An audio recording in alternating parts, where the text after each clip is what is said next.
সবাইকে শুভ সন্ধ্যা। ক্রোয়েশিয়ান সময় এখন 6টা 38 মিনিট। 6, 7, 8, 9, 10, 11। বাংলাদেশ টাইম এখন 11টা 38। তো আপনাদের সবাইকে স্বাগত জানাচ্ছি। আশা করছি সবাই ভালো আছেন। আল্লাহর রহমতে আমি ভালো আছি।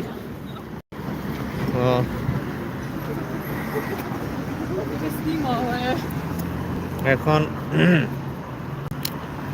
আলো আধারিতে রাস্তায় বের হয়েছি বলতে ব্যাংকে আসছিলাম একটা অ্যাকাউন্ট করার জন্য। অনেকে ধারণা করছে রেজাউল করিম, একজন বললো আমাকে ওই দিন, ভাই আমার শুভাকাঙ্ক্ষী, তো রেজাউল করিম তো মালয়েশিয়াতে 2.5 কোটি টাকা ইনভেস্ট করছে হাউজিং ব্যবসায়। ওনারা কেউ বলছে আর কি, হয়তো বা 2.5 কোটি টাকা। ও মাই গড! তো এরকম অনেক উড়ো খবর আছে। তো এখানেও আজকে একটা অ্যাকাউন্ট করলাম জাগ্রেবেস্কা ব্যাংকা, এই জাগ্রেবের ন্যাশনাল ব্যাংক এটা এখানে। তো এখানে এটা বলে দিলাম যে যার মতো গল্প তৈরি করতে পারেন, যে হয়তো এখানে কোটি টাকা, 100 কোটি টাকা, 1000 কোটি টাকা পাচার করবে, হয়তো এই জন্য অ্যাকাউন্ট করতেছে আর কি। আপনাদেরকে এই গল্প তৈরি করার জন্য সুযোগ করে দিলাম। আপনারা এটা নিজেদের মতো করে তৈরি করেন ইনশাআল্লাহ। এই মাত্র ব্যাংক অ্যাকাউন্ট করে আসলাম, একটা অ্যাকাউন্টে ভিজিট করি নাই। এখানে আসলে লেনদেনের হিসাব আলাদা। আপনার স্যালারি অ্যাকাউন্ট, তো যেহেতু ওয়ার্ক পারমিট বিষয়ে আসছি, স্যালারি অ্যাকাউন্ট, তো সেই হিসাবে আপনারা জানেন যারা স্যালারি অ্যাকাউন্ট খোলে, এবং স্যালারি অ্যাকাউন্টের অ্যাগেনিস্টে রেস্ট্রিকশন থাকে লেনদেনের ক্ষেত্রে, সব ক্ষেত্রে আর কি রেস্ট্রিকশন থাকে এবং লিমিটস থাকে লেনদেনের। আর কারেন্ট অ্যাকাউন্টের ক্ষেত্রে হচ্ছে এটা আনলিমিটেড ট্রানজাকশন করতে পারবে। সমস্যা অনেক, মাসে মাসে ফি কাটে। এটা আপনার 3 ধরনের ক্যাটাগরি থাকে অ্যাকাউন্টসে, দেখলাম আর কি এখানে ওরা বললো 3 ধরনের থাকে। একটা হচ্ছে আপনি স্টার্ট আপ, এতে আপনার প্রতি মাসে 5.75 ইউরোস কাটবে, প্রথম মাস ফ্রি। আর একটা হইলো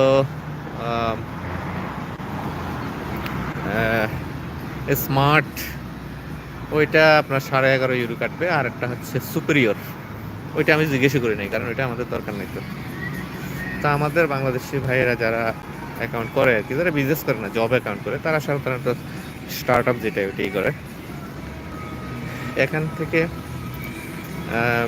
মোবাইল ব্যাংকিং সহ সব কিছু করা যায়। বাট আপনি যদি স্মার্টটা খোলেন, ক্যাটাগরি চুজ করেন, সেক্ষেত্রে আপনি ইন্টারনাল লেনদেনের পাশাপাশি এখানে অ্যাকাউন্ট থেকে সরাসরি বাংলাদেশের অ্যাকাউন্টে আপনি টাকা পাঠাইতে পারবেন।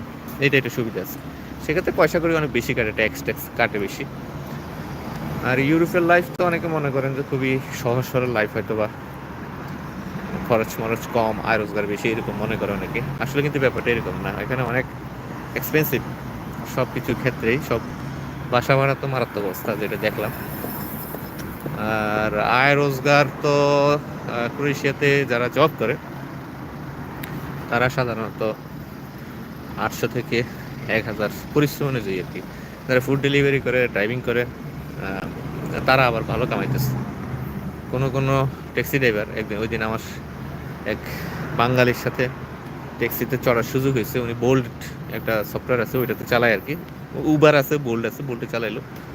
তো ওর সাথে অনেকক্ষণ কথা বললাম, যেহেতু প্রায় আধা ঘন্টার জার্নি ছিল আমাদের একসাথে। সে আমাকে অনেক ইনফরমেশন দিল।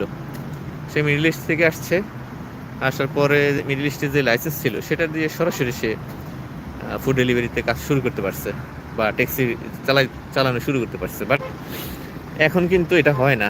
এখন নাকি এখানে আসার পরে টিএসসি পেয়ে 6 মাস তাকে ওয়েট করতে হয়। 6 মাস ওয়েট করে, 6 মাস ওয়েট করে দেন হচ্ছে সে তার যে ড্রাইভিং লাইসেন্স এটা রিপ্লেস করতে পারবে, বা ড্রাইভিং করার জন্য সে গাড়ি পাবে, তার আগে পাবে না।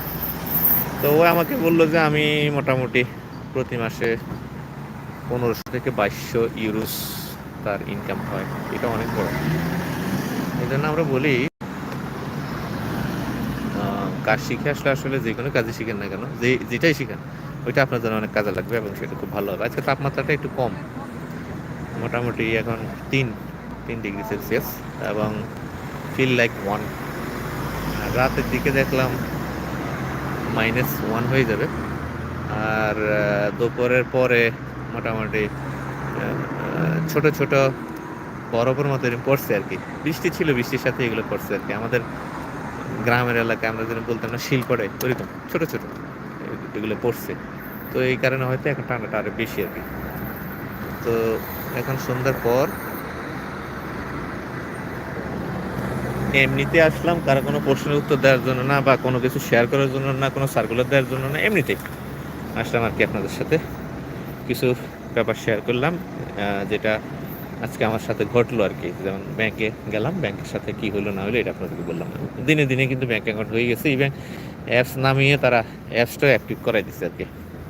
তো এই জিনিসটা করতে পারলাম, আলহামদুলিল্লাহ, খুব ভালো লাগছে। আর আমার খুব আহ, মন ছুটে গেছে বলা চলে।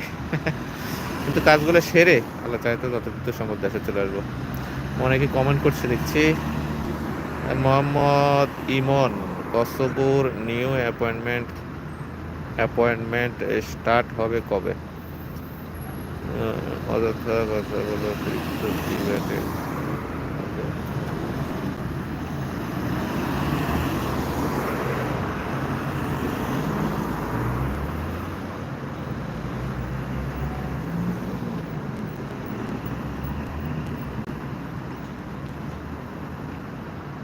ঠান্ডা, ভালো ঠান্ডা আছে ভাইয়া, ভালোই ঠান্ডা, অনেক ঠান্ডা।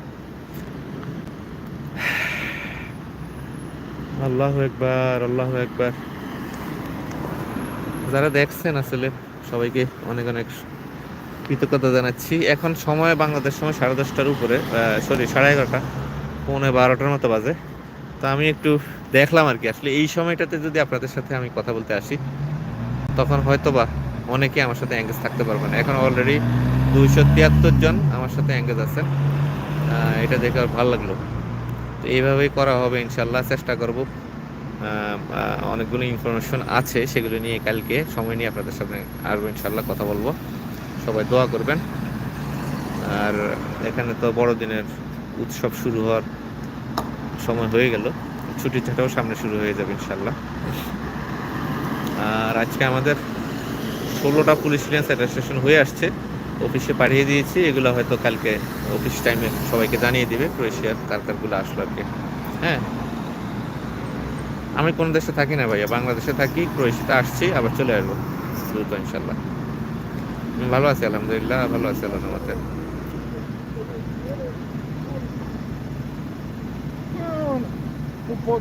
আপনার কথা বলতে চান ভাই? আমার নাম্বার আসলে ফেসবুক সহ নানা জায়গায় অসংখ্য অসংখ্য বাবার দেয়া আছে, আপনারা ওইখান থেকে নিয়ে আমার হোয়াটসঅ্যাপে নক করতে পারেন, অথবা আমি এই ভিডিওর ডেসক্রিপশনে দেখে নাম্বার দিয়ে দিব, না কথা বলতে পারবেন ইনশাল্লাহ, সমস্যা নেই। আর বুলগেরিয়ার বিষয়টা আল্লাহ যদি বাঁচায়, কি বলবো আসলে, আমাদের কিছু যাওয়ার কথা আছে ইন্ডিয়াতে ইনশাল্লাহ। ওদের 30 তারিখে অ্যাপয়েন্টমেন্ট আছে, তার মধ্যে আবার কয়েকজন ইন্ডিয়ার বিষয় পায় নাই। সমস্যার পর সমস্যা, একবার হলে ডেট পায় না, আবার হলে ভিসা পায় না। ভিসা হইলে ডেট হয় না, ডেট হইলে ভিসা হয় না, এগুলো প্রবলেম। এখন আশাবাদী, আশায় বুক বেঁধে আছি, বাংলাদেশে যদি কনসুলেট সেবা চালু হয় সবার জন্যই ভালো হবে, এই আশায় আসলে বুক বেঁধে আছি আর কি। দোয়া করবেন সবাই, এই আশায় আছি। এছাড়া বিস্তারিত কোনো আপডেট নেই।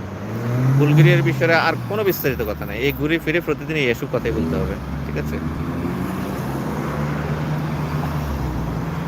আপনার এম্বাসিতে খুব শীঘ্রই আপনার, না আমার এম্বাসি না তো, আমাদের অফিস গ্লোবাল হলিডে লিমিটেড, আমাদের অফিস। এম্বাসি তো আমাদের নাই, আমাদের এম্বাসি আসবে কোথা থেকে? আমরা তো জাস্ট প্রসেস করি ভাইয়া।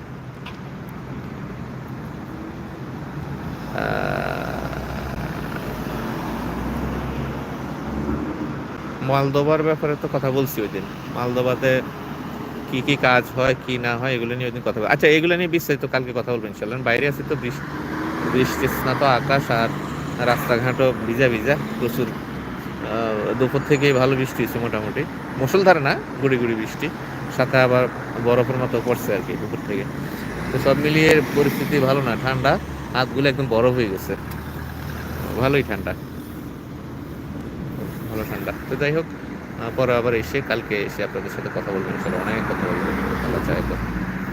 সবাই ভালো থাকবেন, দোয়া করবেন, গুড নাইট, শুভা খায়ের, সবাই ঘুমান, ইনশাল্লাহ কথা হবে। আসসালামু আলাইকুম রহমতুল্লাহ।